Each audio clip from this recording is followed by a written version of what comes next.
Jesus, I want my whole heart back. Just linger with that for a moment. Jesus, I want my whole heart back. Jesus, I want my whole heart back. I want my whole heart back. I want my whole heart back. Come into this room, Jesus, with your love and your playfulness and your fierce heart over my life. Come into this room and take me further in. Help me recover lost places in my heart.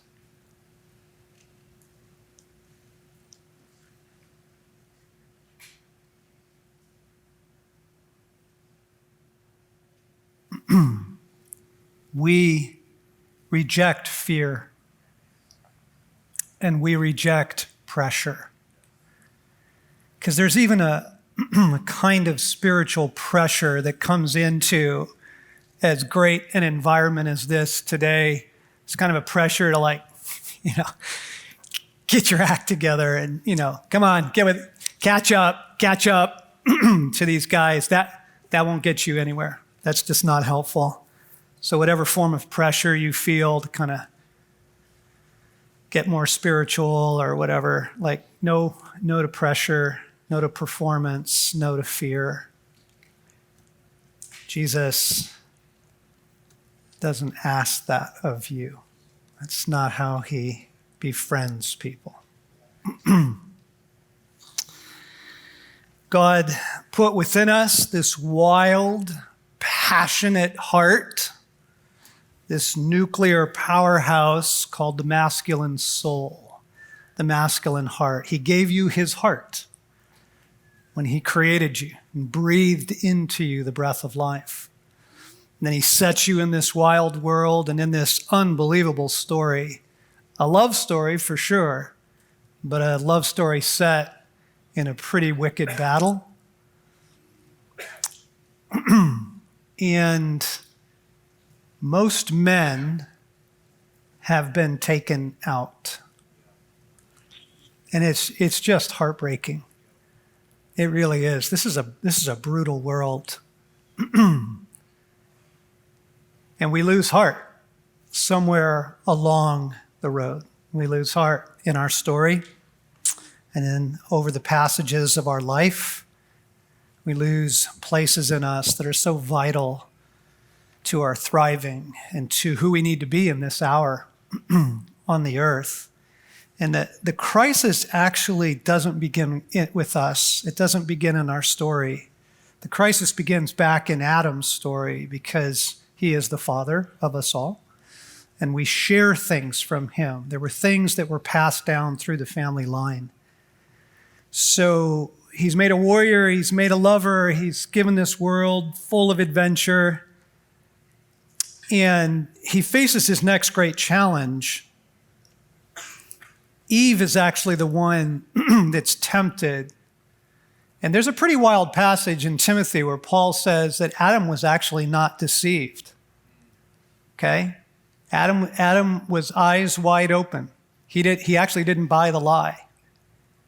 And there's this moment where Eve has taken the fruit, the forbidden fruit, the one thing, just one thing, guys. Eve has eaten, and something in her essential femininity now is fundamentally flawed. Fundamentally, okay? And can I just give you guys a piece of advice? Just beware any fallen goddess, okay? I know she looks like the river of life. I know she looks like the answer to all your questions. But Eve is now fundamentally flawed. And Adam has this moment. It's an incredible moment. He is not deceived. It says she took some and ate it, and then she gave some to her husband who was with her. Okay, so there's this moment. And Adam is literally standing right there. Hebrew for with her is elbow to elbow. He's not somewhere else in the vineyard while this is going on. He's right there. What is Adam's fundamental failure? What is his personal crisis? He doesn't do jack squat. He doesn't intervene. He is born to intervene. He is created to intervene. It is everything in his nature. That little boy who's holding up Thor's hammer, the little guy who wants to be the Jedi Knight, it is so in us to intervene on behalf of others. Okay, so Adam's fundamental failure is passivity. He checks out. He goes into, he freezes, right? In the fight or flight or freeze thing, in his moment, he freezes. Doesn't say anything, doesn't do anything. And then he actually chooses Eve over God. And if you think that's an overstatement, just look at the world. Like, men worship at this altar. They will destroy kingdoms for their sexuality or what they think will satisfy love or intimacy, to get Eve back, or what that's come to mean in their life now, okay? Adam goes into hiding. So there's a fundamental failure in Eve. Eve passes down to all her daughters this, and then Adam passes down to all his sons, this fundamental failure of masculinity, which is the failure to engage. Okay? So you feel it in you. Damn it. You hate that part of you, but it's there. Thanks, Dad. Great granddad. But, and then Adam goes into hiding, right? Goes off in the bushes. We're in Genesis 3 now.